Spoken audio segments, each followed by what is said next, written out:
O Congresso Nacional tirou esse artigo da Constituição. É inacreditável, são inimigos infiltrados dentro do Brasil.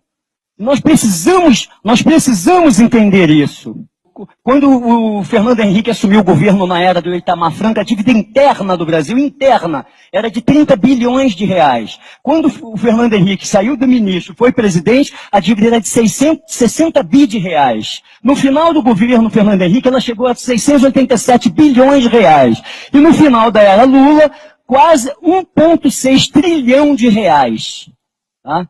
Então, a dívida interna saiu de 30 bilhões de reais a 1,6 trilhão de reais. E com isso nós chegamos ao ano de 2015, com uma dívida interna, depois da era Dilma, de 4 trilhões de reais, quase lá, e uma dívida externa, que era de 220 bilhões no início do governo Lula, agora chega a 545 bilhões de dólares. Mais do que duplicou na era PT. E ele ainda diz que pagou a dívida. Vocês lembram disso? Ele foi a público dizendo que pagou a dívida. Isso é um absurdo, é uma grande mentira. E teve gente com curso universitário, até mestrado, doutorado, que acreditou nessa balela. De quanto era a dívida com o FMI? 15 bilhões de reais. Ele pagou a dívida, mas emitiu o título, transformou isso em título da dívida externa, a 16% ao ano, e elevou a dívida externa para 4 trilhões de reais. É isso que está acontecendo no Brasil. Aí, em 2003, nós fizemos uma campanha no Rio de Janeiro, em 2003, no governo Lula, e já estávamos acusando esses crimes contra a nação brasileira. E a sangria era de 250 bilhões na época. Hoje é de 1 trilhão de reais. É o que se perde de receita anualmente com o serviço da dívida no país. 1 trilhão de reais. O que daria para fazer com esse dinheiro, meu Deus? O FHC, em 8 anos de governo, pagou 2 trilhões de reais de juros de serviço da dívida. 2 trilhões. E lá no início do governo dele, toda a dívida interna era de 60 bilhões. E ele já pagou 2 trilhões de reais de dívida. E na era Lula, em 8 anos, ele pagou 4 trilhões e 766 bilhões de reais. É inacreditável. No início do governo Lula, toda a dívida interna era de 687 bilhões de reais. Isso é um crime de lesa pátria. Não tem nada, as instituições não estão funcionando no Brasil. Outro dia eu estava assistindo um documentário, e nesse documentário tinha um helicóptero, um repórter dos Estados Unidos, sobrevoando Dubai, sobrevoando a cidade de Dubai, aquela coisa maravilhosa, aquela coisa linda. E o repórter perguntou ao sheik que estava no helicóptero de luxo, parecia um disco voador, quanto tem de dinheiro aí em Dubai? Quanto vocês gastaram para construir isso? Fala aqui para mim, fala aqui para mim. Ele balançou, mas falou, 300 bilhões de dólares. Gente, eles construíram toda Dubai, toda a estrutura, toda aquela beleza daquela cidade do futuro com 300 bilhões de dólares. Quanto a gente paga de juros do serviço da dívida agora, do serviço da dívida? 1 trilhão de reais. Quanto dá isso? Quanto dá isso? Pois é, mas quando era 2, na época desse documentário era 2 reais o dólar. Tá? Naquele tempo, quando que eu assisti esse documentário, dava para fazer 2 Dubais por ano no Brasil. E agora dá para fazer 1,3 Dubai todo ano no Brasil. Quem é rico aqui? Quem é o país rico? Me fala, então eu não aceito chamar o Brasil de país pobre ou atrasado. Eu não aceito isso. Isso é propaganda enganosa que foi inserida na cabeça das pessoas, inclusive de intelectuais, de acadêmicos, porque a mente dela, de grande parte da sociedade brasileira foi contaminada por uma psicologia derrotista, que é uma ficção.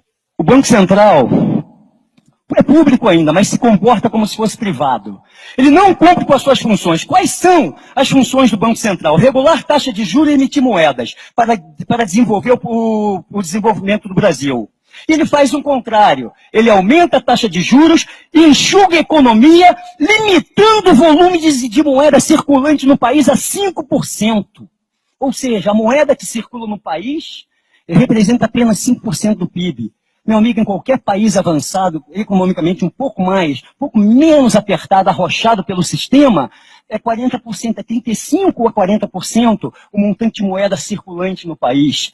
E a doutora Fatorelli, ela fala isso aqui também nesse livro.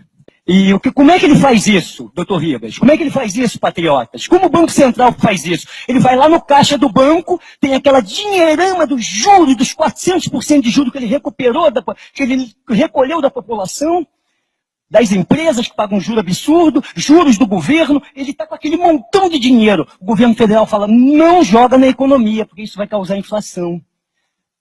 Não joga na economia, ele recolhe esse dinheiro todo do caixa do banco e não deixa o banco emprestar. E emite títulos para o banco. A doutora Fatorelli identificou de 12 a 14 maneiras diferentes de se extorquir o orçamento federal pelo sistema financeiro nacional e internacional. Se você tivesse uma dívida com o banco e você pudesse de forma unilateral decidir a taxa de juros, quanto você vai pagar para o banco? Você botaria a dívida lá no alto ou você daria a dívida mínima? Como é nos Estados Unidos ou no Japão, que é 0,2% ao ano. O governo federal, gente, o Banco Central, com uma política econômica e financeira suicida, ele decide de forma unilateral, porque ele tem o poder, ele tem o monopólio financeiro no país, que o Banco Central ainda é público no país, ele decide pagar juros estratosféricos. Isso é crime de traição à pátria, meu general, meu coronel, comandante do exército, por favor, salve o povo brasileiro, salve os 50 mil brasileiros que estão morrendo todo ano em nosso país, salve os idosos que estão na porta dos hospitais, salve as nossas crianças, salve a pátria, meus militares, porque o povo está fazendo o que pode. Outro crime que ele comete, você diz o governo abrindo a boca, falando de boca cheia que aumentou as reservas internacionais do Brasil, já viu isso? Aumentamos, o Brasil nunca teve uma reserva internacional tão grande, é outro golpe financeiro contra o país. Sabe o que eles fazem, doutor Ribas? Eles compram títulos do governo dos Estados Unidos, doutor Ribas, pagando quase zero de juros, e emite título da dívida interna, pagando 16% de juros, 16,5% de juros. É isso que eles fazem, é outra falcatrua que eles cometem contra a nação. É uma atrás da outra, é para acabar com a civilização brasileira. É para destruir tudo, para eles emergirem com um novo governo internacional, privado, uma ditadura internacional tão ferrenha que se a gente não reagir, se eles chegarem ao intento deles, nunca mais a humanidade se liberta. E só com intervenção divina. Então a gente não pode deixar isso acontecer. O que tem? O que é que tem de regular nas instituições brasileiras, meu Deus? É crime de traição à pátria. E para piorar, o comandante do exército, a quem todos obedecem, está submetido a um indivíduo, ao ministro da Defesa, que é membro titular, todos sabemos disso, de uma organização internacional que atenta contra a soberania do Brasil de forma sistemática, que é o Foro de São Paulo. Só isso já seria motivo suficiente para as Forças Armadas chamarem o povo. Cara, bota um tanque na rua e você vai ver a multidão que vai atrás. O povo vai atrás, gente. Os 7 milhões vão se transformar em 50 milhões na rua. Eu tenho certeza absoluta. Nós precisamos preparar o Brasil para isso, porque talvez a única saída seja essa. É constitucional que se faça uma auditoria completa da dívida interna e externa. Está lá na Constituição de 88, foi uma coisa boa que eles botaram lá. Nos atos transitórios constitucionais democráticos, é isso? Número 26. Então, pessoal, está lá na Constituição do Brasil para eles fazerem auditoria da dívida, mas eles não fazem, cara. Eles não fazem auditoria, não fazem. É inacreditável. A única coisa boa que tem na Constituição de 88, eles não cumprem. Tá? E se fizesse uma auditoria no Brasil, olha o que aconteceria. 1 trilhão ficaria no caixa. Só a auditoria da dívida. 1 trilhão ficaria no caixa do governo.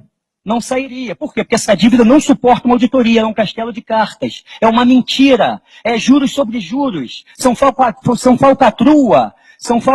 ilegais, inconstitucionais, imorais. Qualquer auditoria resolve isso. Se R$ 1 trilhão deixar de ser pago para o sistema financeiro e ficar na economia nacional, eu tenho certeza absoluta, eu não estou falando do minério ainda não. Só a auditoria da dívida. O país passa a crescer a 10% ao ano. Se o Brasil começar a crescer a 10% ao ano, em quanto tempo ele dobra o PIB? 7 anos, crescendo a 10% ao ano. Então, em 7 anos, o nosso PIB, que é de 6 trilhões, vai para 12. Só que o Brasil tem condições de crescer a 10% ao ano durante 30 anos seguidos a 40. Tem condições de fazer isso por causa do consumo reprimido aqui. Uma pobreza reprimida que, se o Brasil explodir em prosperidade, a população brasileira vai correr para comprar os bens de consumo e de capital que aqui ela foi privada por causa desse sistema injusto. Então o Brasil tem condições de crescer 30 anos facilmente a 10% ao ano. Mais 7 anos ele dobra de novo. É 10% ao ano. É exponencial, tá? Então aqui já vai para 24, meu Deus. Vai dobrar de novo, vai para 24. Mais 7 anos, vai para 48. Em 21 anos, o Brasil sai de 6 trilhões de PIB, que é hoje, para quase 50 trilhões de reais de PIB.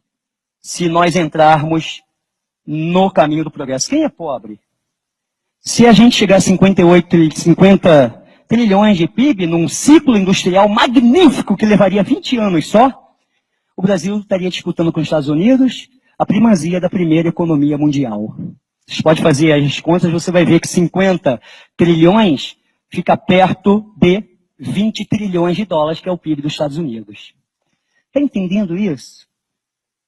Os nossos potenciais sendo enterrados por uma mentira absurda de que nós somos pobres, atrasados, ou seja lá o que for. Eu não aceito esse termo nação de terceiro mundo, isso foi criado por eles. Não aceito esse termo de país pobre, isso foi criado por eles, para inserir na cabeça do povo a psicologia derrotista que mantém a maioria dos brasileiros, não todos, se arrastando como cobras, como ratos. Tem um remédio para isso, para resolver esse problema. O remédio ideal seria a intervenção constitucional pelo poder instituinte feita pelo povo brasileiro. Só que parece que nesse momento a gente ainda não conseguiu criar uma massa crítica para isso. Tem quantas pessoas conscientes no Brasil que despertaram? 1 milhão, 2, 3? Eu não sei. Entendeu? Mas o ideal seria essa intervenção com apoio dos militares.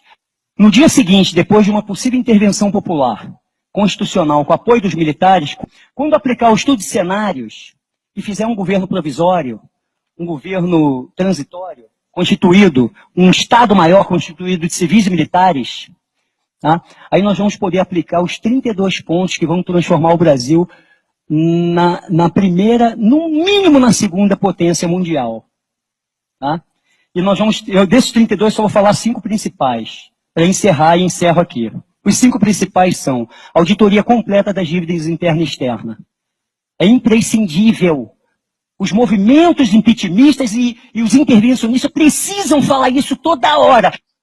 Depois da auditoria, Banco Central público e financiando o governo federal. Nunca mais o governo federal, isso tem que ser artigo constitucional, pode pegar 1 centavo emprestado com nenhum banco, nem interno e nem externo. Auditoria completa de todas as privatizações que foram feitas. Aumento do efetivo das Forças Armadas para 1 milhão de mulheres e homens em armas. De 370 mil para 1 milhão de homens e mulheres em armas.